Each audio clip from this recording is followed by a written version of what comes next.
4,000 tu untuk KWSP. Cuma kaki tangan kerajaan dia tak dapat. Sebab kaki tangan kerajaan bila dia mencarum bawah Aisara, dia orang ada dekat dalam EA dia nampak, dia very clear kat situ, dia tu ada cukai daripada kerajaan. That's why untuk kaki tangan kerajaan dia tak dapat pengecualian, tapi untuk mereka yang tak ada caruman. Contoh ini contoh-contoh dia. Orang-orang yang layak menyertai saraan, pemandu teksi, penjaja, peniaga pasar malam, ejen insurans, suri rumah, nelayan, petani, peniaga, kaki tangan sektor awam yang telah diletakkan dalam taraf pencen. Tapi saya suka nak tekankan kat sini, pelajar, sebab anak saya usia mendaftar di KWSP sebenarnya adalah pada usia 14 tahun. Jadi apabila 14 tahun, saya terus masukkan dia di bawah KWSP. Just pergi ke KWSP, masuk IC, letak thumbprint dan dia dah dapat nombor. Kemudian pergi ke kaunter, register Aisara. Selepas register Aisara, barulah dia layak dapat benefit-benefit yang saya masukkan. So tadi ada rakan kita tadi, saya lupa, dia pada peluang rasanya tadi. Beliau tanya saya adakah BE. BE itu sama ataupun tidak. BE itu adalah tambahan simpanan Aisara Aisuri. Tak ada pula kat sini. Cara rumah melebihi kadar tambah simpanan. Dia lebih kepada topping up. Baik, kalau ikut sini ada 5. Satu, cara rumah melebihi kadar. Cara rumah melebihi kadar ni adalah daripada majikan. Daripada majikan, kadang-kadang dia nak ikat pekerja, dia offer. Kalau you kerja lebih daripada 5 tahun, kita akan bagi caruman EPS sebanyak 20%. Contoh. Itu diamalkan oleh KWSP. Jadi untuk elakkan staff lagi dapat, kita train, dia dah pandai, lepas tu dia masuk syarikat lain. Okey, jadi kita offer dia caruman, kalau lebih daripada 5 tahun, kita tambah 5%. Jadi kalau caruman wajib tu cuma 12 tambah 5 dah jadi 17. Tapi kalau caruman dah 10 tahun servis tambah lagi 5%. Bermakna every month contribution untuk retirement dia dah jadi lebih. Okey, tambahan simpanan akaun 1 topping up ni agak tak berapa popular. Tambahan sendiri dan pihak ketiga. Okey, yang ini self contribution, self and third party top up. Third party top up ni agak kurang popular sebab dia lebih daripada ibu, daripada anak bagi kepada ibu ataupun bapa atas dasar kasih sayang. Ini masa kerajaan PN dulu dia minta, Kementerian Pembangunan Wanita. So kita keluarkan juga produk dia, tapi kita lebih suka kalau ahli dia masuk di bawah self contribution. Aisara dengan Aisuri. So saya cerita dulu Aisuri. Aisuri ni, sebab Aisara ni saya akan pergi detail nanti insyaAllah. Aisuri ni adalah caruman daripada mereka yang berdaftar di dalam e-kasih. Maknanya mereka yang B40. Nama dia ada dalam senarai e-kasih. Jadi sebulan dia kena contribute RM5. Jadi setahun dia dapat RM60. Dan insentif yang dia dapat daripada kerajaan, kalau dia bayar RM60 setahun, dia dapat RM480. So, last year Alhamdulillah, last year saya agak kurang, last year 2019, kami di Melaka berjaya dapatkan sumbangan daripada kerajaan negeri. Kita minta kerajaan negeri Melaka bagi kepada golongan asnaf ni, kita buat auto register untuk Aisara, dia dapat sebanyak RM60. Bila kerajaan negeri bagi RM60 kepada mereka ni, kami masukkan dekat dalam akaun ahli, jadi dia akan dapat RM480 daripada kerajaan pusat. Mereka ni orang susah, Aisuri ni. Terus saya kata, sebab bila saya pergi pun kadang-kadang saya sendiri pun kesian. Jangan cerita handphone yang canggih lah. Kadang-kadang dia datang tu pun, dia datang naik, nak bayar tu, dia datang naik Grab, lepas tu pergi bayar kat kaunter RM20. Saya kata dengan dia, kenapa tak bayar RM60 sekali? Dia kata dia tak ada duit. That's why kami ambil inisiatif, kita minta kerajaan negeri bagi. Tapi Alhamdulillah, kerajaan negeri Melaka bagi sumbangan RM60 setahun, jadi layaklah dia dapat 480 campur RM60 daripada kerajaan pusat. Okey, ada berkenan, ada soalan berkenaan dengan Aisuri atau tambah simpanan? Sebelum saya masuk Aisaraan. Ada yang tanya ni Cik Wan, macam mana nak apply Aisuri kalau kita suri rumah dan juga berkejaya sebagai ejen takaful? Baik. syarat untuk mendaftar iSuri, pendapatan dia bagi di Melaka ni, dia kena pendapatan dia bawah RM1,000. Maknanya mereka ni golongan B40. Dan kalau dekat Melaka, mereka perlu mendaftar di Seri Negeri, government agency lah dekat dalam sini. Tetapi sebenarnya tugas ni dijalankan oleh Persatuan Penduduk. Persatuan Penduduk tu ada penghulu. Penghulu tu ada kaki tangan orang UMNO ataupun orang kaki tangan kerajaan. Mereka ni sebenarnya mendapatkan data-data tentang asnaf. Asnaf ataupun mereka yang susah ni. Jadi dia isikan borang, dia hantar kepada kerajaan negeri akan buat lawatan. Betul ke tidak orang ni memang B40. Selalunya bila diorang pergi tu, diorang nampak tiang Astro ada pun, diorang dah tak lepas dah. Maknanya dia nak pastikan orang-orang yang bawah E-Kasih ni, yang telah dikesan oleh kerajaan negeri adalah mereka yang memang pendapatan dia bawah 40, bawah RM1,000. Clear untuk cara untuk daftar? Income isi rumah atau income suri rumah? Income isi rumah. Oh, yang bawah 1,000 tadi tu. Kadang-kadang kita dapati bapa dia kerja cuma bapa tak kerja, mak tak kerja, dia je kerja seorang. Dan biasanya orang-orang ni janda atau pembalu. Jadi dia orang ni memang dia orang ni mungkin kerja pengawal keselamatan, kerja cleaner. Jadi yang bila data tu bapa dia ada, automatik dia pun akan dapat. Jadi mereka ni biasanya mereka berdaftar di bawah JKM, Jabatan Kebajikan Masyarakat. Clear? Clear. Baik, alhamdulillah. Ada soalan lagi berkenaan dengan iSuri? iSuri ni memang betul. Mereka adalah golongan-golongan yang perlu dibantu sebab mereka tak tahu apa. Kita tengok kadang-kadang kita jumpa tu mindset dia, kalau you agent insurance, makna you punya mindset customer service tu dah ada, you dah tahu tentang produk, you nampak future. Tapi dia orang ni dia orang tak nampak. Bila kita cakap dengan dia pun kadang-kadang dia bela. Kita tanya dengan dia, you B40 ke pun dia tak faham. Jadi kita kena tengok, kalau kita nampak kawan-kawan kita memang kita nampak daif ke susah ke, kita cuba check kan sama ada mereka ni telah ada bawa E-Kasih ataupun tidak. Sebab apa? Selain daripada KWSP sebanyak RM5 sebulan, RM60 setahun, mereka juga dapat bil api percuma, bil air percuma ataupun subsidi-subsidi daripada kerajaan untuk bantuan bagi mereka yang dalam asnaf ni lah. Okey, ini caruman sukarela yang saya sebutkan tadi. Ada 1, 2, 3, 4, 5. 3 adalah caruman yang biasa. Maknanya mereka cuma dapat dividen daripada KWSP. Mereka tak ada dapat insentif lain. Tambahan pihak ketiga, tambahan akaun 1 dengan caruman melebihi kadar. Contoh macam tadi Encik Iskandar tanya, umur 57. Boleh ke tidak mencarum dalam KWSP? Boleh. Mereka boleh mencarum di bawah SE, mencarum sendiri. Kenapa? Sebab umur dia dah lebih daripada 55. Dan umur persaraan pun kita cuma berjaya pindah kepada 60 tahun. Tapi pengeluaran 55 masih boleh keluar. Cuma kena ingat, duit yang masuk selepas 55 hanya boleh dikeluarkan selepas usia 60 tahun. Okey. Ini yang saya katakan tadi, insentif daripada kerajaan berkenaan dengan iSara. iSara dengan iSuri. iSuri tadi dah clear, RM5. Okey, ataupun RM60. Jadi dia dapat sebanyak RM480 setahun. Yang caruman sukarela iSara ni, mereka yang tadi tu, yang tiada majikan, kecuali pekerja berpencen. Jadi bila mereka daftar, dia orang dapat insentif daripada kerajaan 15%. Campur dengan dividen EPF, katalah 5% ataupun 6%. Secara purata dia 6% EPF bagi. Cuma zaman COVID ni agak rendah lah. Okay, jadi setahun dia orang akan dapat sebanyak 21%.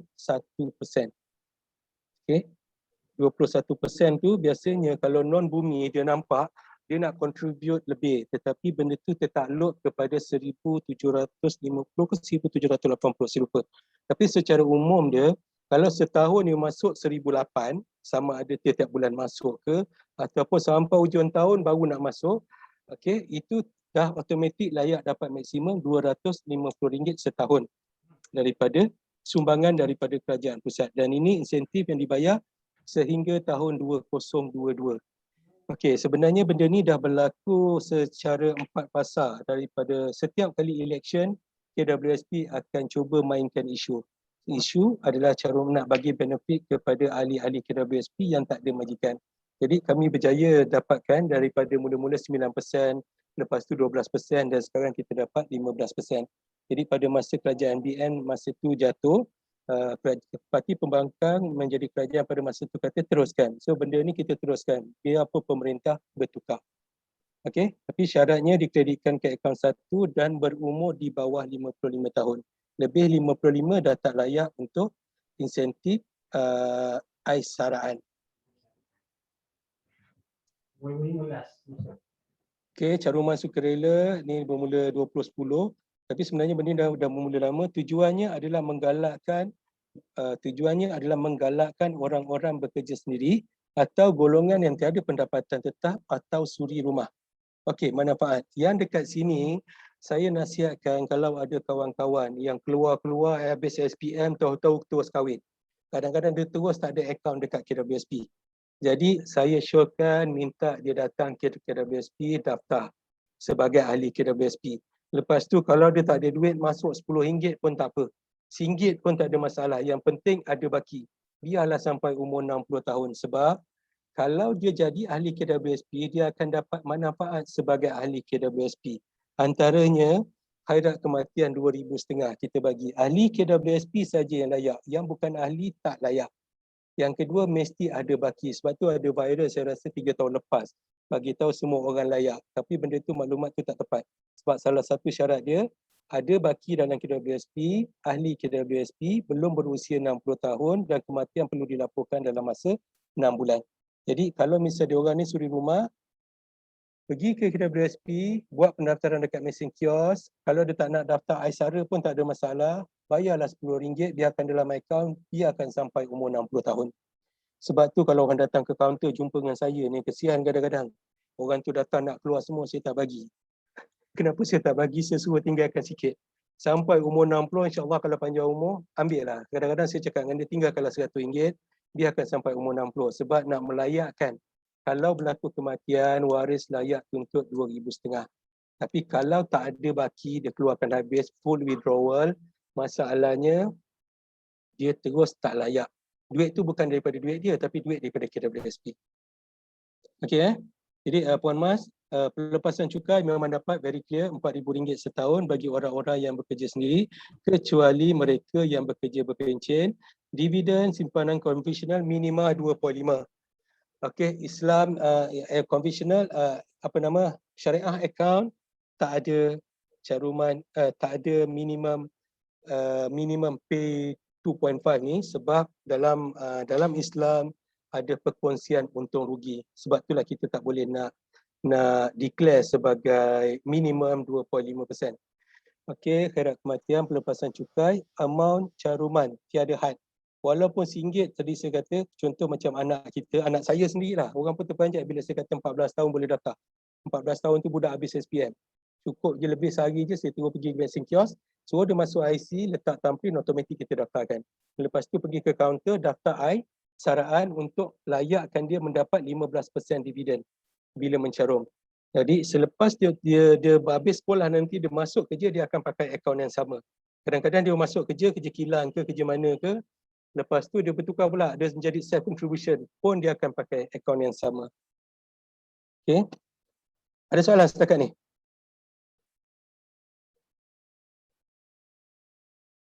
Soalan dia macam ni Wan. Macam mana kalau dah ada akaun EPF masa bekerja, adakah ia akan di-convert sahaja terus ke Aisara ataupun kena mohon? Kena mohon. Kenapa kena mohon? Sebab kita akan tagging dia. Tagging dia bawah Aisaraan. Sebab kalau kita tak tagging, sistem tak akan tag dia sebagai SE. Dia tak akan tag sebagai Aisaraan. Dia akan tag sebagai SE. Maknanya dia tak dapat dividen daripada kerajaan. Tapi ada juga mereka yang cuba-cuba, maknanya dia kerja, majikan bagi, tapi dia masuk juga bawah Aisara. Yang tu sistem akan trigger sebab ada contribution daripada majikan. Bila ada contribution daripada majikan, dia automatik dia tak layak untuk Aisaraan. Sebab Aisara hanya untuk mereka yang tiada caruman daripada majikan. Okey, jadi menjawab Puan Masnya soalan, walaupun orang tu dah ada akaun, tetap kena datang ke kaunter untuk isi borang Aisaraan, barulah sistem akan trigger dia sebagai aisaraan punya contribution. Okey. Clear? Assalamualaikum Cik Irwan nak tanya. Boleh, silakan. Kak Salbia nak tanya. Kak Salbia, okey. Macam mana untuk dapatkan pelepasan yang 4,000 tu? Kalau macam Okey. saya saya baru tahu benda ni boleh. Saya tak silap saya daftar dalam 2018 sekali. Okey, jadi sekarang ni Puan Salbia bayar teks tak? Bayar banyak teks. Pening. Banyak. Baik. Jadi masa dekat dalam BE tu, kita masuk BE as a individu kan, bukan pendapatan daripada majikan.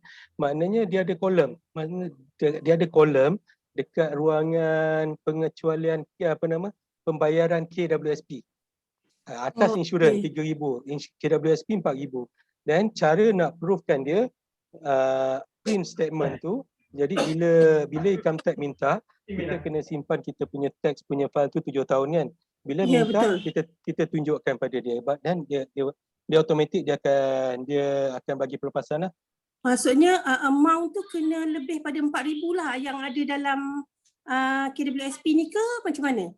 Amount yang betul. At yang least you terkumpul kalau ikutkan sometimes income tax dia akan declare jumlah yang berubah-ubah. Contoh macam dulu 7,000 boleh fully daripada EPF. Lepas tu selepas tu dia pindah pula 3,000 dengan 4,000.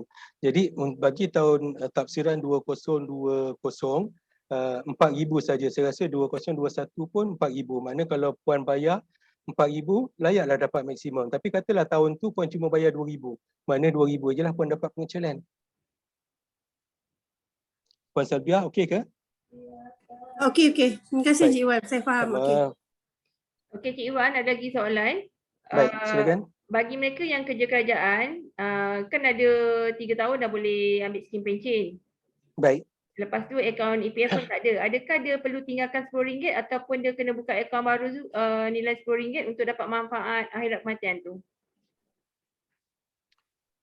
Bagi kaki tangan kerajaan, majoriti dia saya agak susah sikit untuk tembus. Tapi saya berjaya juga tembus. Macam itu hari saya dapat mahkamah, saya dapat muzium kat Melaka, banyak muzium kan. Ada muzium, macam-macam muzium lah. Muzium Angkatan Tentera, muzium Quran, ada muzium. Jadi saya pergi ke sana dan kita explain pada dia masih menggunakan akaun yang sama. Actually akaun dia still aktif sampai umur 100 tahun. Tetapi dia perlu ke kaunter untuk register bawah aisaraan. Bila dia daftar bawah aisaraan, dia akan dapat insentif 15%. Tapi katakanlah masa dia keluar, normally memang full withdrawal. Sebab masa tu kita asingkan share majikan dan share pekerja.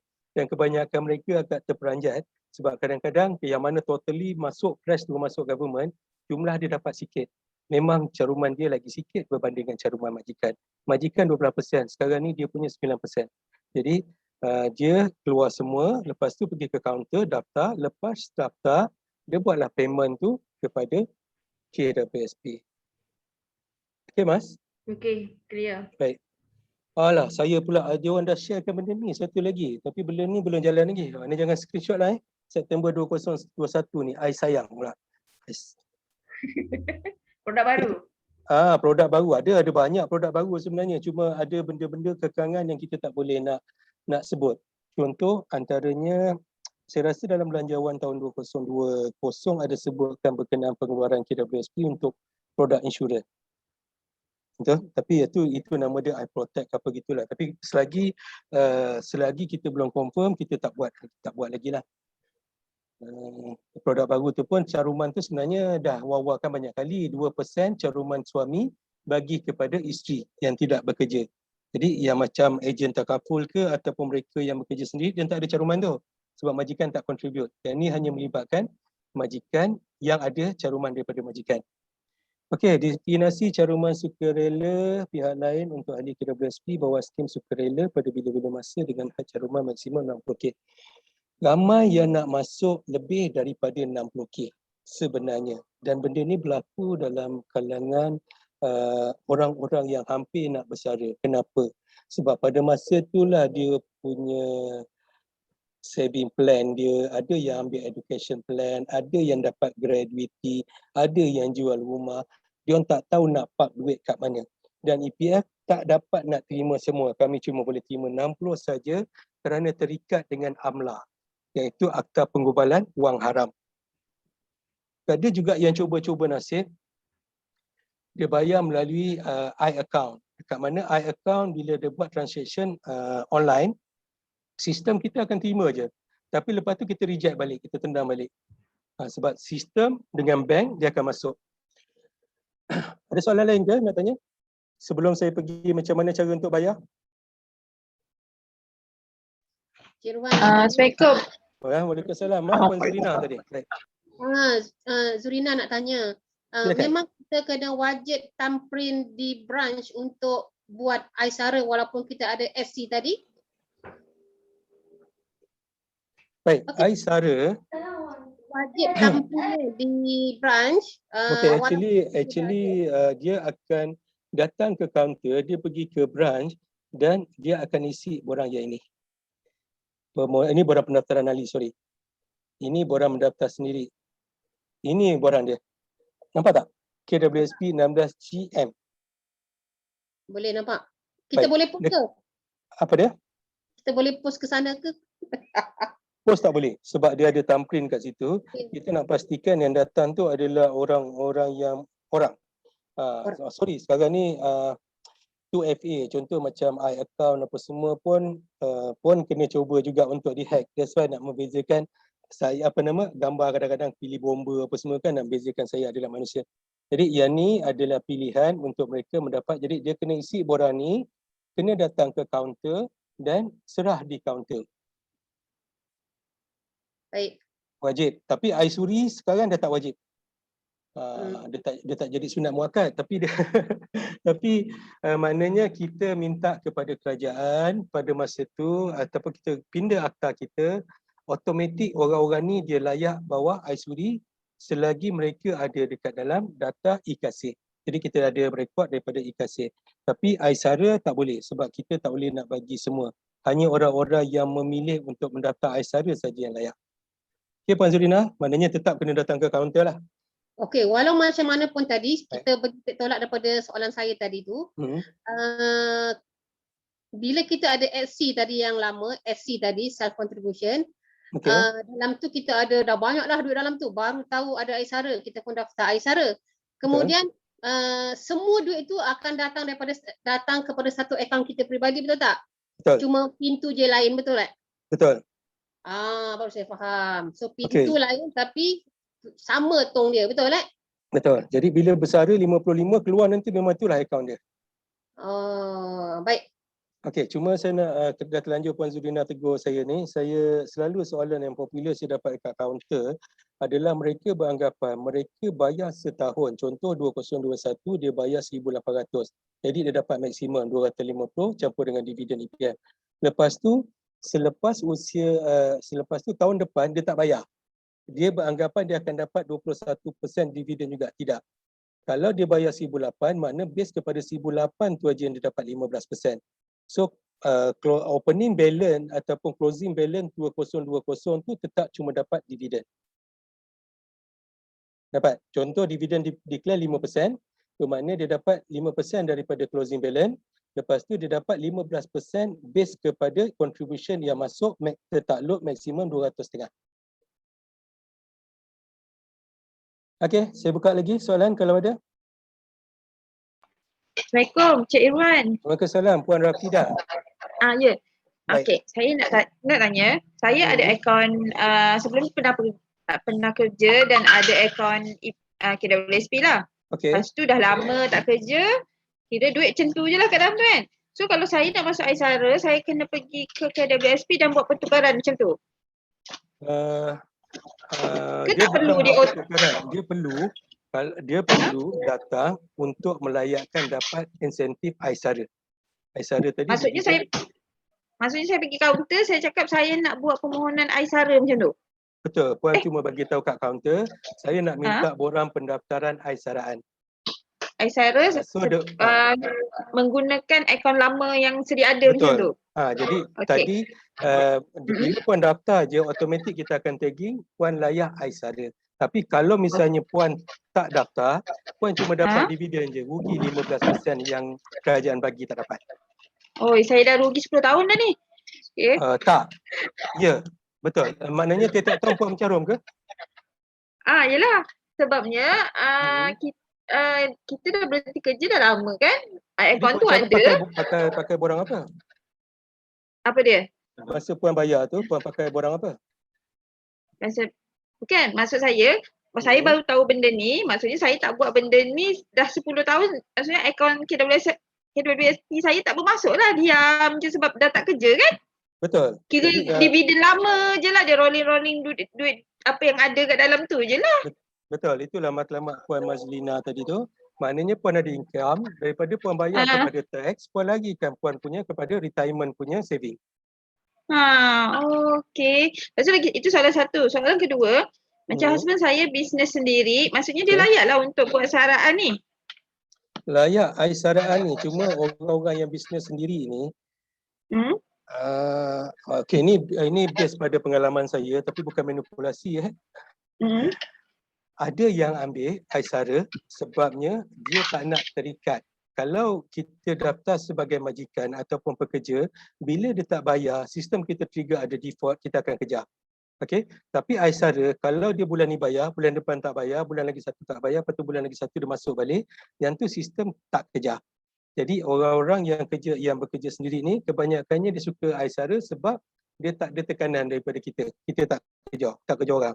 Tapi di HQ saya jumpa ramai orang-orang muda yang duit dia sampai juta. Dan kebanyakannya dia larikan daripada keuntungan syarikat, dia bayarkan kepada KWSP. Puan bayangkan kalau satu bulan dia contribute 20k.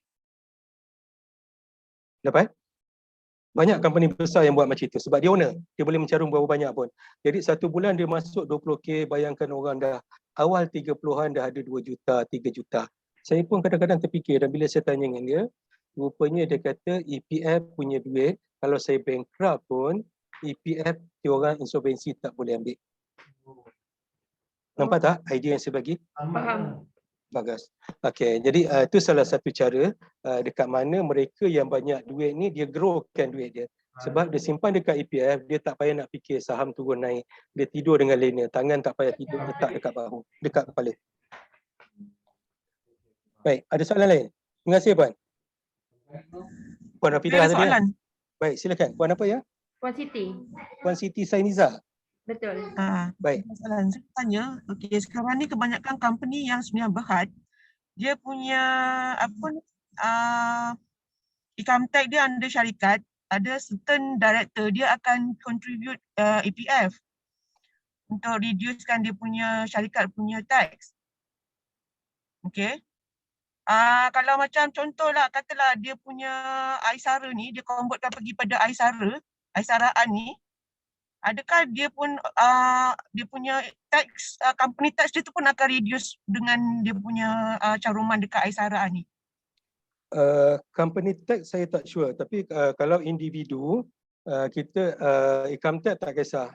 Saya minta maaf banyak yang company punya tax memang saya tak mahir, tapi kalau individu kita tak kisah. Yang penting dalam setahun tu sama ada dia masuk dia melalui majikan ataupun dia masuk melalui Aisara, tetap dia dapat pengecualian sebanyak RM4,000.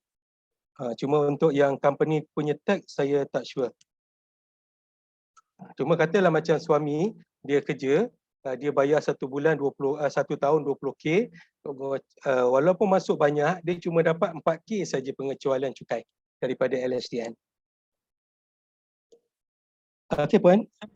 Faham. Maksudnya Baik. yang ini untuk individual punya tax punya Betul. nilai income tax. Individual punya tax planning. Okey. So maknanya dia tak effect dekat dia tak ada relevan jugalah dengan company tax. Betul. Okey, faham. Baik, alhamdulillah. Ada soalan lain? Assalamualaikum Cik Irwan. Waalaikumsalam. Okey. Saya Puan Miss Rina ke? Ya. Okey. Okey, saya nak tanya, kalau macam previously kita bekerja, kita dah ada account dan kita ada balance dekat account tersebut. Contohnya 100,000. So bila kita apply for Aisaraan ni, boleh ke portion yang daripada account yang lama tu kita transferkan ke situ untuk that quota 60,000 ke atau memang tak boleh? atau ada limit dia ke? Faham. Saya rasa tadi macam puan beranggapan duit daripada closing balance tu akan dapat yearly untuk dapatkan maksimum 21% dividen. Betul tak? Ya. Baik, yang tu itu yang saya kata tadi, yang tu silapnya sebab kita base pada tahun tu ada ke tidak contribution untuk Aisara. So kalau dalam tahun tu puan masuk 1,008, yang closing balance yang untuk 100k tu puan cuma dapat dividen sebanyak 6%. Okey, tapi untuk tahun semasa tu kalau puan ada contribute barulah layak 15% lagi. Jadi dapat 21%. So kita tak gunakan daripada baki yang sebelum ni, tapi kita gunakan daripada current punya posting untuk dividen 15% tu. Maknanya Cik Wan, daripada duit yang sedia ada tu memang KWSP tak cuil lah. Tinggal lagi Betul. kita kena contribute at least minimum 1,008 setahun untuk melayakkan dapat RM250. Untuk dapat RM250 plus dengan dividen daripada KWSP tu lah.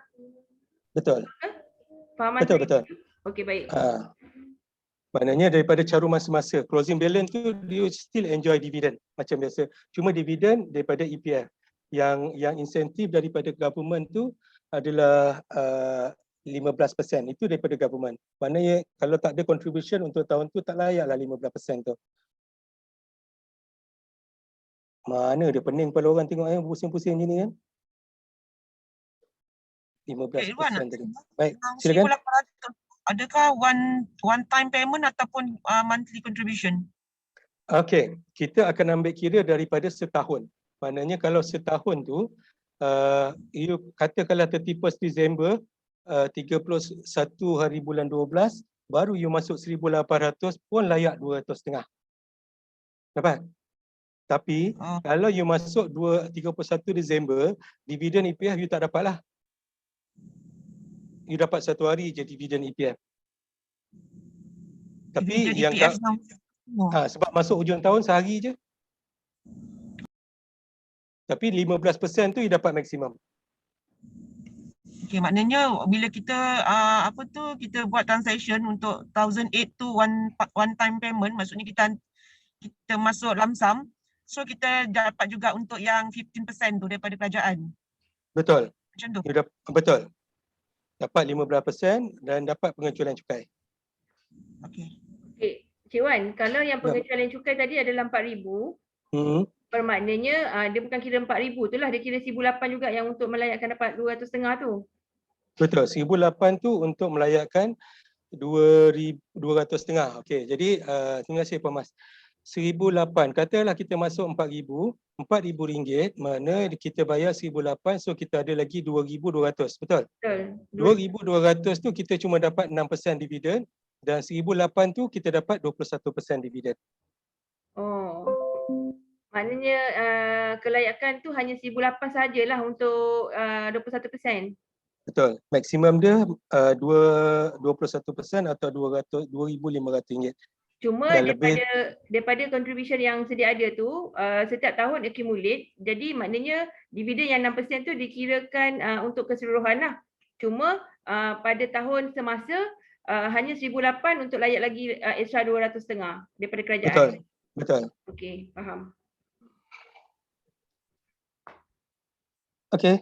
Ada soalan lain? Cik Wan, tadi saya terlepas yang tentang permohonan tu, maksudnya kalau kita dah berhenti kerja let's say dalam 2 tahun, kita kena pergi juga untuk dapatkan tampin dekat KWSP ke? Kena isi borang. Dan pergi KWSP untuk dapatkan tampin, dia bukan boleh isi online convert macam tu je? Tak boleh, Aisara tak boleh, Aisuri ada. Okey. Okey, lagi satu, maknanya kita menggunakan 2 akaun ke? Satu existing yang kita ada sekarang dan satu lagi untuk Aisara ke ataupun di-convert je? Tidak, guna satu akaun, cuma tujuan dia datang ke kaunter untuk tampin atau isi form tu untuk kita taggingkan wilayah Aisara. Oh, maksudnya lepas kita isi Aisara, automatik existing kita tu dah transfer ke Aisara dan kita akan menggunakan Aisara punya akaun lah. Betul, dan katakanlah lepas ni you dapat Aisara, lepas tu you masuk pula kerja. Lepas tu you dah tak layak sebab ada contribution daripada company.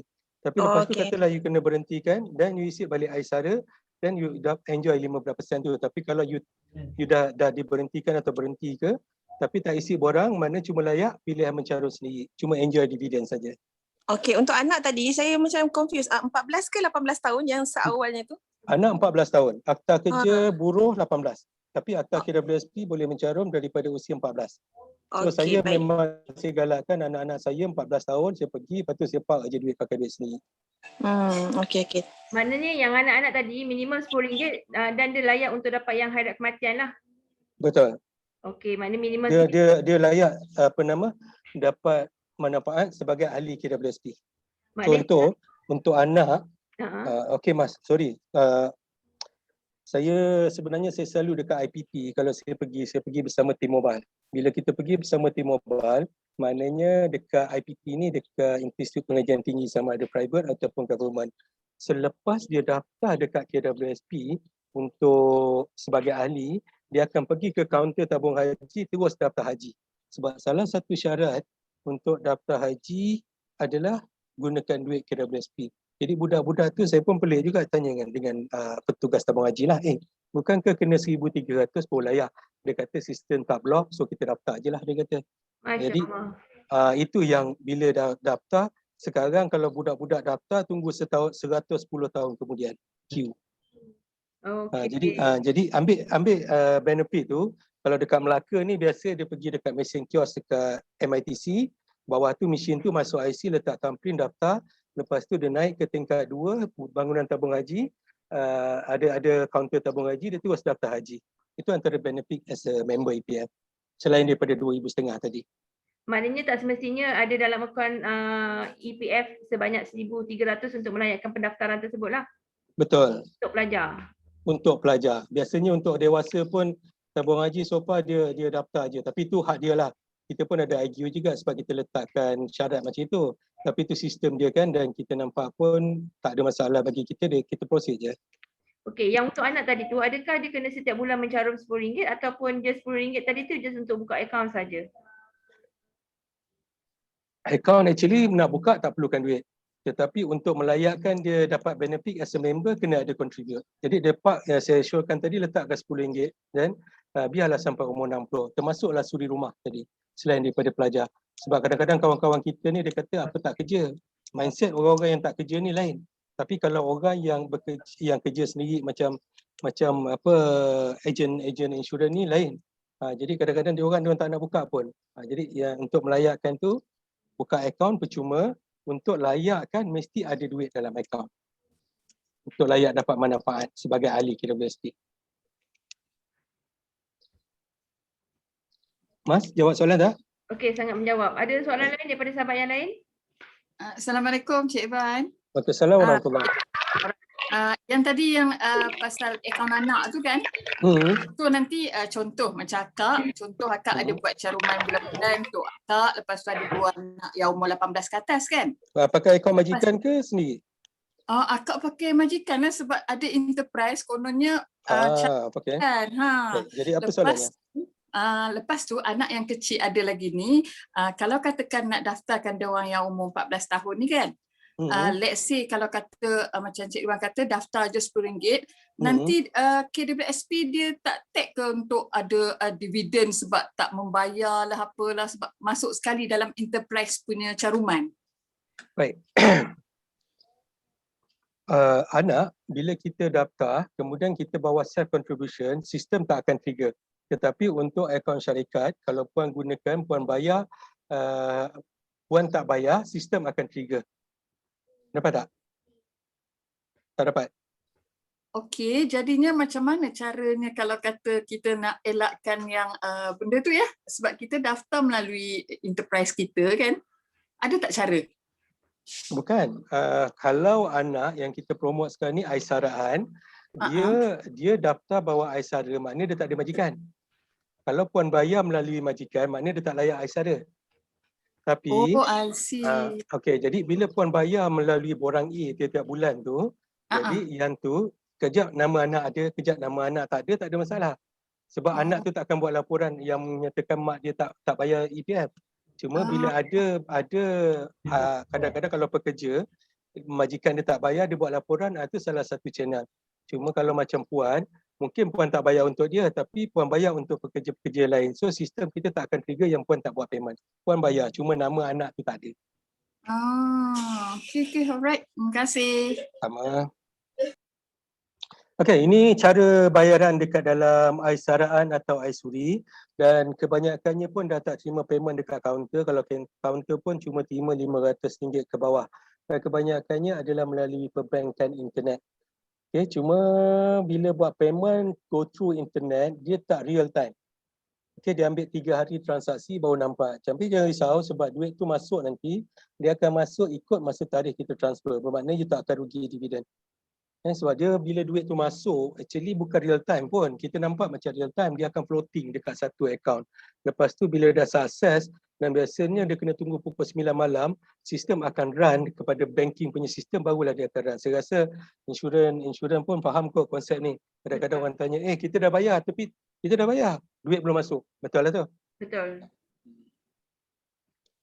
Okey. Ada soalan lain. Sebab kita ada pernah diwartakan berkenaan dengan akaun 2 boleh, bukan diwartakan, memang dah boleh pun untuk yang insurans kan? Baik. Boleh insurans tu, okey. Yang tu saya belum dapat sebarkan lagi maklumat tu sebab kita kena tunggu kerajaan confirm. Barulah kita boleh bagi. Tapi secara umum dia benda tu pun go through online, lebih kurang macam iInvest. Maknanya syarikat-syarikat pembekal ni, Takaful ke apa ke, semua dekat dalam tu lah produk-produk dia. Cuma daripada segi staff KWSP sajalah kita kena bagi dia advice tanpa ada kesan bias. Okay. Dapat tak? Maknanya tak dapat. Untuk jangka masa sekarang ni masih belum boleh digunakan. Okey. Sebab kerajaan pun tak dapat bersidang. Bacaan pertama, bacaan kedua, bacaan ketiga untuk pindah akta tu pun tak dapat dijalankan. Maknanya kita tak berani nak sebut. Sebab produk yang berkenaan dengan syarikat insurans ni sebenarnya dah lama. Kalau perasan pada tahun 2000 masa time scheme annuity yang kita perkenalkan annuity pendidikan komputer yang adalah yang mengarut sikit pada masa tu scheme komputer yang mengarut. Annuity sebenarnya betul. Annuity tu bagus tetapi mindset orang-orang Malaysia pada masa tu belum capai. Dan ejen pun daripada segi pemikiran dia pun belum capai kepada tahap negara membangun. Dia masih kelas ketiga, akad tu tak jelas. Dia pergi nampak orang pun tengok dapat payung, ambil borang, thumbprint, kadang-kadang thumbprint pun thumbprint ejen. Itu isu dia sampai kita terpaksa buat ni. Jadi dia sebab dia nampak komisen, dia bukannya nasihat tentang produk tetapi mereka nampak komisen. Itu antara isu dia. Jadi pada tahun tu isu yang tak selesai pada masa tu lebih pada pengalaman saya adalah isu komisen. Insurans nak bagi komisen, EPF tak nak komisen sebab kita takut staff punya prioriti akan beralih. Jadi sampai itu pending sampailah learning. Learning ada idea-idea untuk produk kesihatan dan diorang fikirkan balik macam mana pelaksanaannya. Okey Mas, clear Mas Tapi minta maaf Mas, saya tak boleh nak announce lebih berkenaan dengan produk tu. Baik. Jadi maklum. Jadi macam contoh macam insurans pun biasalah diikat dengan bank negara juga kan. Sebagai contoh bila dapat payment tak boleh bagi pada ejen, kena melalui online payment transfer. Itu antara isu-isu dia. Okey, baik. Ada soalan lain? Mas, ni boleh anjak ke 47 minit? Boleh, tak ada masalah. Okey, insyaAllah. Tak apa, kalau nak detail kita banyak. Kita ada produk, kita ada sebenarnya banyak, ada 9. Yap. Yang mana satu? Maaflah soalan ni mungkin akan berkaitan. Boleh, silakan. Cerita ni. Siapa nama? Saya nak tanya yang ni. Apa? Siapa nama? Oh, nama yang tadi tu Siti Sainiza. Baik. Silakan. Okey, nak tanya pada tahun lepas kot ada apa PM umumkan yang untuk pengeluaran EPF akaun 2 untuk pembayaran premium insurans ataupun takaful. Itulah yang Puan Maslina masukkan. Oh, yang pasal tu sebab dalam belanjawan dia ada bagi tahu. Dia ada bagi tahu dan kita pun sebenarnya dah kaji dan nampak. Cuma tarikh pelaksanaan dia kita tak pasti. Sama juga macam yang tadi saya share kejap tadi, apa nama tadi? Ai sayang. Ai sayang.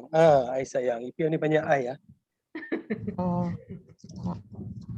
So maknanya benda tu belum ada kata putus lagi lah. Belum, kita tunggu kelulusan kerajaan sebab KWSP dia korporat tapi dia terikat dengan kerajaan punya kerajaan punya kelulusan untuk yang melibatkan big amount ataupun melibatkan keputusan yang ada benda yang kerajaan kontrol lah. Tapi daripada segi kerja apa semua setakat ni okey, alhamdulillah. Contoh macam iSina, iSuri, iLestari, kita boleh pakai Google Form untuk benda-benda yang simple macam itu, alhamdulillah lah. Baik. Boleh? Ada yang tanya. Kita Betul. tak nak jawab sebab kita tak dapat apa-apa info ataupun guidelines daripada KWSP. Dan kami pun tak berani nak jawab sebab selalunya kita akan kalau perasan every year EPF awal tahun aja kita akan buat announcement apa produk-produk kita yang baru. Tapi tahun ni nampak macam tak ada sebab COVID.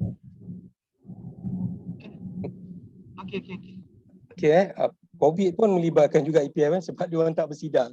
Bila dia dalam pindaan akta, pindaan akta memang kita kena tunggu kelulusan daripada kerajaan jugalah. Contoh macam ada idea-idea untuk hibah apa semua tu kan. Itu pun memang kena bersidang juga. Baik, ada soalan lain? Cik Wan, Zurina nak tanya sikit boleh? Baik, silakan Puan Zurina. Agent insurans majority ada syarikat enterprise lah macam Kak Lida sebut tadi. Walaupun ada seorang staff. Owner maknanya agent insurans tu sebagai majikan dan dia ada satu kerani gitu kan. Dia boleh mencarum di bawah nama syarikat sebagai namalah Zurina caruman 20,000 contoh letak kat situ untuk caruman bulan Jun gitu. Kemudian saya pun masuklah Aisara tadi tu baru 200,000 contoh. Maknanya Zurina masuk dua-dua lah, caruman daripada majikan dengan Aisara. Kita ni majikan kan? Gitu. So, boleh tak Cik Wan cerita lebih bahagian kita sebagai owner tadi tu dan macam mana kita boleh letakkan di bawah kos pengendali sebagai penolakan perbelanjaan diri sebagai ejen. Situ ada item KWSP tau. Sewa gitu. Dia sebenarnya tak masuk sebab apa? Kalau you ambil Aisara kemudian ambil majikan, automatik you tak layak untuk 15% daripada kerajaan. Sebab ada contribution daripada majikan. Faham. Lepas tu cuma layak pengecualian cukai RM4,000 jugalah daripada majikan as a member, pembayar cukai. Itu je benefit yang didapat daripada EPF. Maknanya item-item kalau untuk pengecualian cukai sebagai majikan tu, yang tu saya tak expert. Tapi sebagai member, maknanya you cuma layak dapat RM4,000 dan sistem dia automatic trigger you ada contribution daripada company. Jadi tak layak 15%. Kononnya kita ni nak melarikan tak apa. melarikan perkataan perbelanjaan di bawah pendapatan tolak belanja gitu kan, Cik Wan. Kat situ ada item SOKSO KWSP kan. Masukkanlah KWSP pekerja, tak mahal 400, 300. Kemudian kita termasuklah kat situ item. Saya rasa Puan Zurina ni kena tanya member-member dekat Income Tax dah. Itu pengecualian cukai tu. Saya tak dapat jawab soalan tu. Tapi kalau itu memang bahagian Income Tax.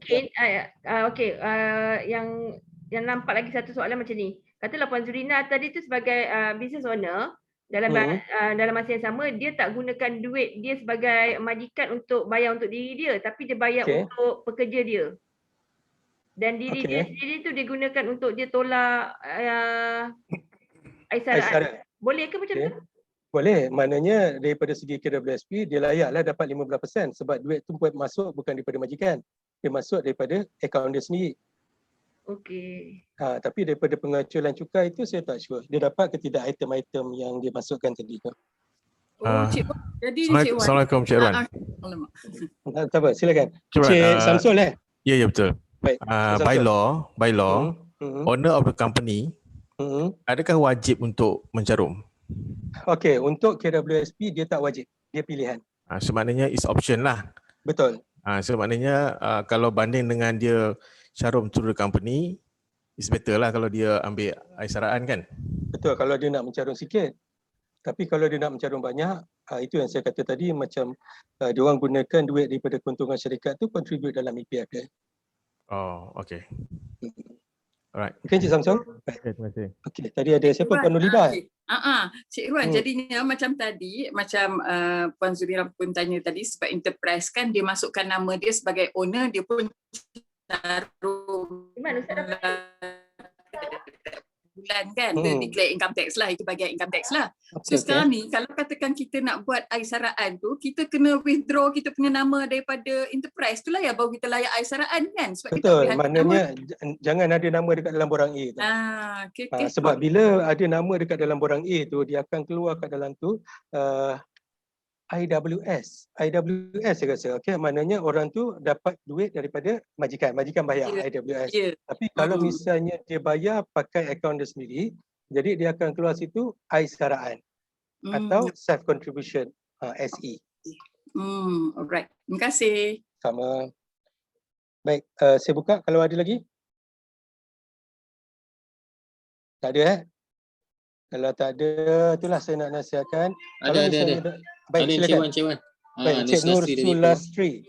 Dari Ipoh Baik, daripada mana? Baik. Ipoh. Oh, alhamdulillah. Baik. So tadi dah dengar dah. Ni sebenarnya untuk aisaraan. Baik. KWSP ni kebanyakannya wife yang selalu buat kan.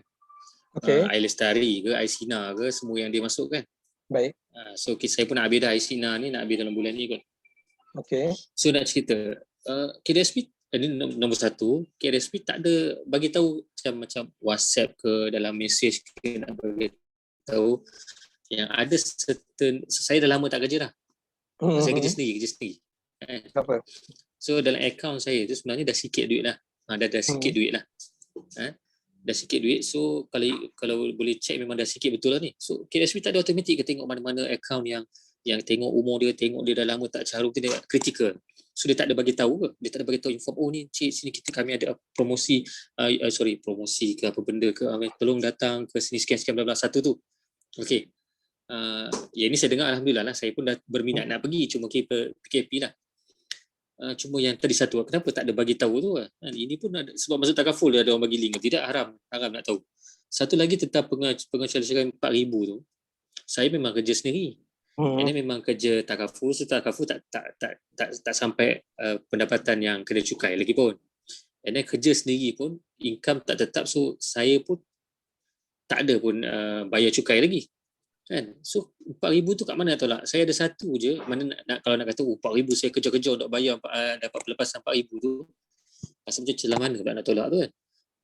Tapi saya ada anak kerja swasta, anak sekolah swasta bayar dekat 1,000, 2,000 sebulan lah, macam tu lah. Macam tu macam mana? Boleh kira ke macam mana tu? Boleh sikit bagi hints lah, awak dah lama tak KWSP ni. Okey, jadi saya jawab soalan pertama berkenaan dengan pengumuman tu, sebenarnya kita memang dah umumkan pun. Tetapi ada yang kata maklumat tu tak sampai. Jadi kita tak dapat nak bagikan lagi sebab kita dekat media sosial kita dah announce, tapi orang cuma nak dengar apa yang dia nak dengar. Jadi dan orang pun sama juga macam bila saya tayangkan slide simpanan syariah ni pun, itu pun ramai juga yang tak masuk sedangkan kita dah bermula daripada 2016. So kalau maklumat tu tak sampai, boleh masuk dalam kita punya website, memang kita clear, kita announce.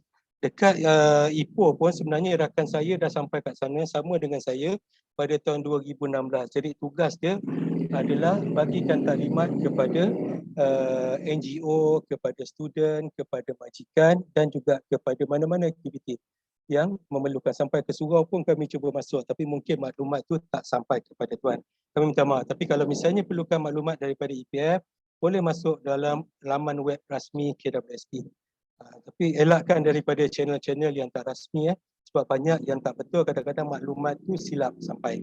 Okey, nombor 2, berkenaan dengan 4,000 tu, itu adalah salah satu faedah sebagai yang diterima iaitu pengacuran cukai. Jadi kalau tuan tak dapat pun faedah RM4,000 tu tak ada masalah. Tapi yang saya tekankan kat sini bukan daripada sudut income tax aja, saya terangkan supaya orang ambil aisara sebab dia akan dapat simpanan 15% daripada kerajaan, 6% daripada EPF. Jadi saya lebih tekankan kepada 15 sebab sama juga kita bila kita sampaikan sesuatu ada golongan pertama, kedua, ketiga. Jadi kalau kita sampaikan tadi, saya sampaikan yang kena income tax bagi orang yang dah kena income tax.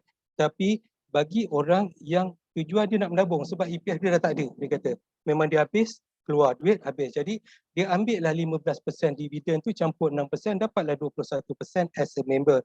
Tapi kalau misalnya ada satu lagi, memang dia tak ada duit langsung, nak hidup pun tak cukup. Okey, sebab tu saya syorkan pada golongan yang ketiga ni, daftar dalam KWSP, letaklah duit RM1 ke RM10 ke, biarlah sampai umur 60 tahun. At least kalau berlaku kematian kepada dia, khairat kematian, waris dia still layak 2,500. So ikut kepada tuan sama ada puan nak gunakan tu, manfaat tu sebagai ahli pengacuran cukai ataupun puan nak grab dividen ataupun puan cuma nakkan benefit as a member yang layak dapat khairat kematian dan juga layak daftar haji. Anak kita muda-muda daftar, letak RM10 daftar haji. Okey, Encik Nursulai daripada Ipoh ya. Terima kasih. Alhamdulillah. Ada soalan lain? Simpanan syariah ni yalah, sebagai orang Islam saya kena sampaikan juga. Tapi kalau nak cerita panjang cerita simpanan syariah ni. Cuma isu dia selalunya ada 3 isu. Saya boleh Puan Mas? Boleh teruskan. Baik. 3 main isu adalah selalunya orang katanya dividen. Duit akaun syariah, dividen dia rendah daripada duit konvensional. Tapi itu antara soalan yang popular yang katanya ramai orang tak nak masuk syariah sebab isu dividen. Yang sebenarnya bila kita masuk syariah, kita bukan kejar dividen. Kita nak elakkan daripada unsur riba. Kita nak elakkan diri kita daripada bercampur dengan duit yang haram. Itu isu dia. Dan kalau cerita dividen, actually dividen EPF ni antara yang tertinggi. Dan bersyukur kita dekat Malaysia sebab kita ada perbankan Islam. Dan kalau perasan dekat CPF, Singapura, mereka tak ada pilihan. Lanyak je lah konvensional tu. Haram ke halal ke, dia kena reda. Tapi dekat Malaysia kita ada. Cuma kalau selalu saya buatkan contoh adalah saya akan letakkan air, dua air, satu air yang bersih tapi mungkin sikit. Cuma satu lagi air yang banyak tapi mungkin bercampur dengan tanah sedikit. Jadi kita tetap cari yang bersih. Kita tak nak duit yang bercampur. Sebab isu kedua selain daripada dividen adalah isu penyucian. Bagi mereka yang akaun konvensional, mereka perlu buat penyucian kepada duit dividen sampai 64% daripada tu. Daripada dividen yang kita declare. Sebab you punya pokok. Tapi dividen tu konvensional tu dia bercampur dengan unsur riba. Jadi kita takut bila dia tiba-tiba dia dapat hidayah pada usia dia dah 55, pada masa tu jumlah tu sebenarnya adalah banyak. Daripada dividen tu dia kena clearkan separuh daripada tu. Yang tu very clear, Dr. Zarudin ada explain macam mana cara nak buat penyucian. Dan isu yang ketiga adalah EPF tak bayar zakat ahli. Betul, sebab bayaran zakat tu kalau ikut Majlis Fatwa Selangor adalah menjadi tanggungjawab ahli sendiri untuk membuat bayaran zakat apabila duit tu telah dapat kepada dia. Maknanya ada 3 main isu kat situ. 1, dividen. Nombor 2, isu penyucian. Dan isu ketiga adalah isu zakat. Jadi kalau misalnya kita dah masuk kepada akaun syariah, kita dah tak payah fikir tentang penyucian ataupun kita enjoy kita punya dividen walaupun beza 0.25% saja. Baik, rasa saya dah sampai yang simpanan yang simple aja untuk syariah. Simpanan syariah dia sekarang ni bermula 2017. ahli dah boleh buat sendiri melalui iAccount. So peningkatan berlaku sebanyak 40% apabila kita perkenalkan syariah anda boleh buat melalui iAccount. Ada juga isu banyak. Antaranya adalah kenapa tak auto register untuk orang Melayu, sebab anak kita bila dia datang kat kaunter tu, dekat mesin tu, dia daftar automatik, dia masuk konvensional. Selepas tu dia kena buat pilihan, sebab dalam akad Islam kita tak boleh nak paksa, tak boleh wajib. Maknanya itu pilihan, wakalah dia kat situ. Okey. Untuk akaun syariah. Okey Cik Wan, baru-baru ni kan ada yang keluarkan daripada ICINA dan sebagainya. So duit tu dah kategori wajib zakat lah 2.5%, betul? Okey. Majlis Fatwa Selangor dia keluarkan statement ada dua kategori. Dua kategori maknanya satu kategori ni duit yang dia dapat tu melebihi daripada dia punya keperluan. Yang itu sepatutnya orang tu dah kena. Contoh kalau banyak, kalau ikutkan sekarang saya tak sure 20 ke masih 18,500. Jadi kalau duit orang tu banyak, dia keluar yang tu melebihi keperluan, maknanya dah wajiblah atas diri dia. Tapi tanggungjawab tu dia sendiri kena buat. Tetapi bagi orang yang memang duit yang dia keluar tu pun tak cukup untuk memenuhi kehendak dia, kehidupan dia, yang tu tak wajib. Itu ikut Majlis Fatwa Selangor. Maknanya ada dua statement, sama ada orang tu kehendak ataupun keperluan. Kalau lebih daripada keperluan dia, wajib. Tapi kalau misalnya yang ada tu pun tak cukup untuk survive, tak jatuh pun wajib. Okey, faham. Alhamdulillah. Okay. Saya kebetulan itu hari baru lepas buat dengan CTRM, dengan Universiti UKM. Tanya soalan berkenaan dengan akaun syariah lah. Jadi panjang lebar cerita, dia 1.5 jam. Tapi kita tackle topik syariah je.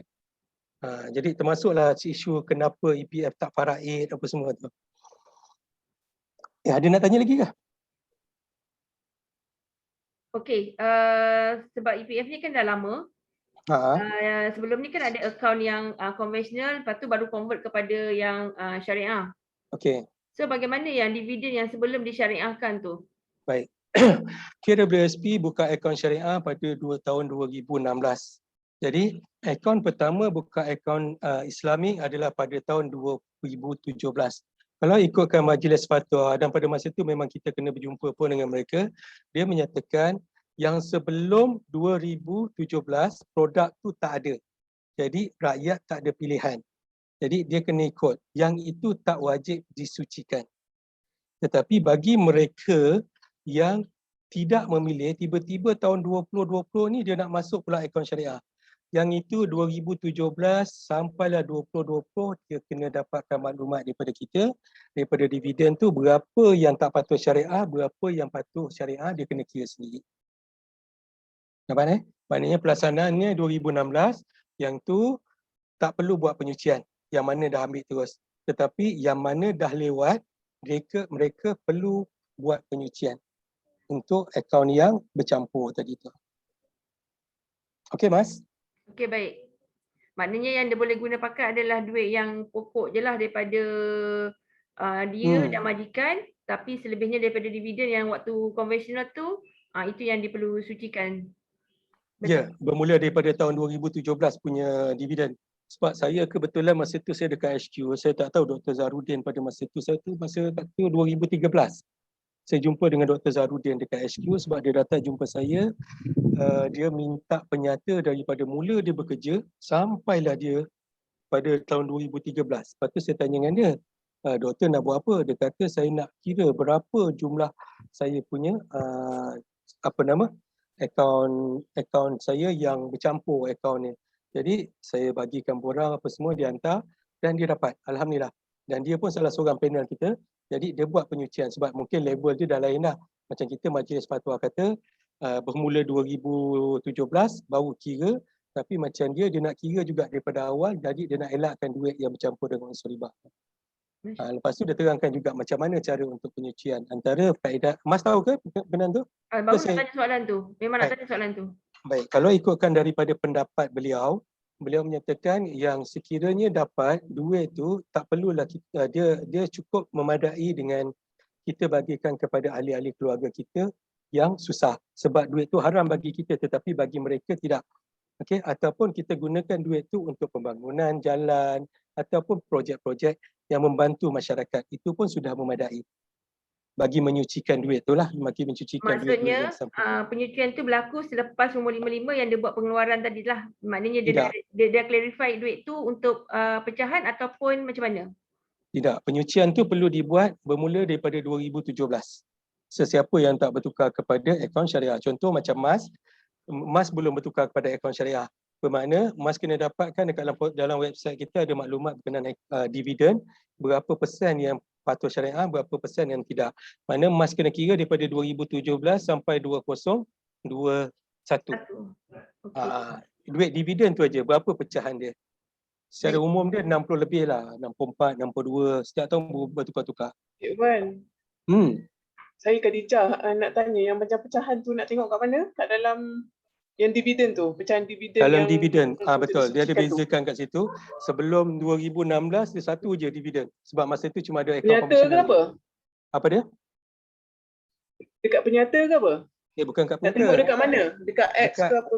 Bukan, dekat dalam kita punya kenyataan berkenaan dengan dividen. Kan dia ada macam searching engine tu, typekan kat situ kadar dividen. Okey, Dekat kalau dalam apps bukan dalam apps, dalam EPF punya web, pakai version desktop. Kalau pakai apps dia agak limited, tak nampak. Tapi saya rasa ada, saya pernah explore, dia ada tulis kat situ. Tu dalam nama web tu cari apa? Bahagian apa?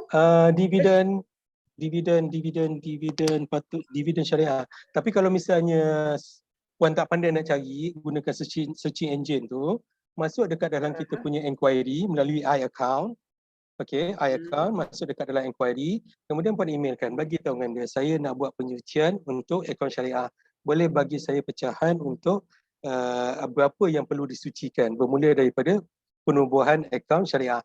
Mana kita akan bagikan jadual, bermula daripada 2016, 2017, 2018 sampailah tahun bila. Okey, baik-baik. Sebab saya kalau baru buat pertukaran yang untuk syariah tu baru tahun baru ni. buat tu, tahun ni. Baik, kalau tahun ni Maksudnya maknanya sebelum tu 2017, 18 tu saya kena. Maknanya puan kena kira sampai tahun 2021 sebab puan punya akaun syariah bermula daripada tahun 2022. Okey, sebab kita ada bagi tempoh bertenang, sebab siapa yang dah masuk akaun syariah, lepas ni dia tak boleh tukar kepada akaun konvensional. Jadi bermula daripada 1 hari bulan 1 2022 baru efektif date dia. Okey, baik-baik, faham. Alhamdulillah. Okey, Mas. Okey, itu 2017. Bagaimana yang dah ada EPF awal daripada tu? Awal daripada tu tak ada masalah sebab ikut Majlis Fatwa 2017 barulah dividen pertama ada akaun syariah dengan konvensional. Sebelum tu ikut Majlis Fatwa kata tak perlu buat penyucian kecuali level iman dia lebih, dia nak buat juga, jadi buatlah benda tu secara formal, hantar pada kita, minta penyata, kiralah sendiri. Tapi data tak ada pada masa tu. Maknanya kena pergi pejabat jugalah untuk dapatkan detail. Tidak, kat pejabat tak boleh bagi sebab data dalam komputer cuma boleh bekalkan 2 tahun. Dia benda tu dia buat secara manual. Ada borang kena isi, hantar dan kita akan hantar melalui pos.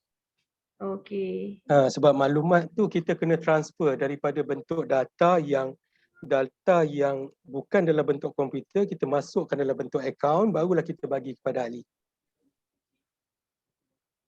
Baik. Ada soalan lain ke daripada sahabat-sahabat yang lain?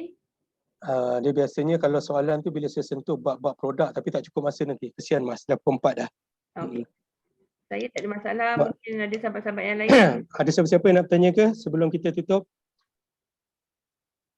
Okey, rasanya tak ada kot. Tak ada, alhamdulillah. Jadi kalau macam itu boleh insya-Allah kalau lepas ni kalau nak buat biasanya yang popular lah bila Mas mungkin buat taklimat ke apa ke untuk promote produk. Jadi boleh bagi tahu dengan kami untuk kami turut serta. Dan biasanya orang-orang yang banyak duit EPM ni mereka suka topik produk KWSP yang tu memang tak cukup masa selalu explain. Dia akan tanya pasal rumah, kesihatan, pendidikan, haji. Itu antara produk-produk yang biasalah. Contoh kalau cerita perumahan tu kita ada 9 jenis pengeluaran. Tapi kita tengoklah kepada orang tu, nanti kan orang pening pula kalau kita bagi tahu banyak-banyak. Baik. Yang terbaru ni September 2020, kesihatan, rawatan, kesuburan. Rawatan. Okey Mas, ataupun ada yang lain? Saya rasa dah semua dah senyap ni, mungkin diorang dah faham. Tak ada Alhamdulillah. masalah. Cuma bagi pihak saya yang orang kata menganjurkan disebabkan ada punca soalan.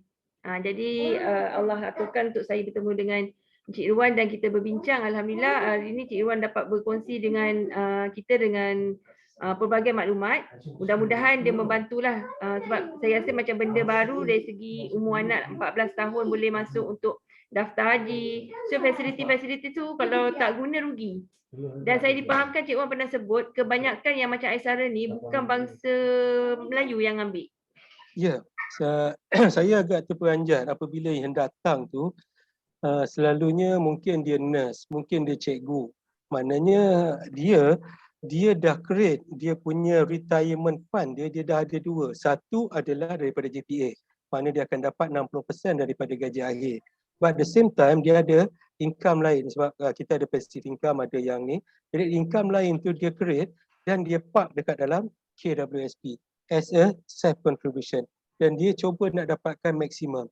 Jadi sementara tu memang saya akan showkan you park somewhere, you masuklah dekat dalam PNB, masuk dekat dalam produk amanah saham didik ke, amanah saham wawasan ke ataupun fixed deposit sebelum transferkan dekat dalam akaun. Biasanya dia orang dah ada macam dua tabung, satu JPA, satu lagi daripada KWSP. Itu yang non bumi. Tapi macam kita orang Islam ni kita lain, mungkin konsep tawakal kita tu. Jadi berfikir secara logik tu agak kurang. Saya rasa industri yang macam ini emas sendiri pun ada cabarannya sendiri apabila kita cakap pasal takaful. Orang tak nampak, orang nampak aku dah mati kat dalam tu, apa hal nak tinggal untuk orang yang hidup. Sedangkan dia tak nampak harta tu semua akan bagikan kebaikan kepada anak-anak dia apa semua tu untuk kelangsungan hidup. Okey Puan Mas? Okey, sangat clear. Dan insya-Allah lah kalau ada lagi persoalan daripada sahabat-sahabat yang lain, mungkin ada undangan untuk kali kedua dan sebagainya, kita tengok dan tertakluk kepada permintaan. So terima kasih kepada Cik Irwan atas perkongsian yang diberikan pada petang ni dan saya nak ucapkan jutaan terima kasih juga pada sahabat-sahabat yang sudi untuk turut serta dalam forum ni secara tak langsung. Daripada tak tahu dah jadi tahu, mudah-mudahan menjadi asbab untuk kita pelbagaikan kita punya cabang kewangan tadi tu lah. InsyaAllah. Okey, saya rasa tu dulu Cik Wan. Kalau ada apa-apa nanti saya akan maklum semula lah. Boleh insyaAllah. Kalau ada kita ada banyak modul, kita ada protection saya rasa you lagi expert. Kita ada tentang investment, kita ada debt. Tapi benda tu orang tak nampak macam yang Cik daripada Ipoh tadi kata kan. Maklumat tu tak sampai pada dia. Jadi kat situlah kelemahan kami dan kita cuba untuk pergi supaya orang nampak. InsyaAllah. Terima kasih. Saya minta maaf kalau ada tersalah kata dan yang lemah tu memang datang daripada saya sendiri insyaAllah. Okey Puan, terima kasih. Okey, kita ucapkan kita tutup dengan tasbih kifarah dan juga surah Al-As insya-Allah. Bismillah.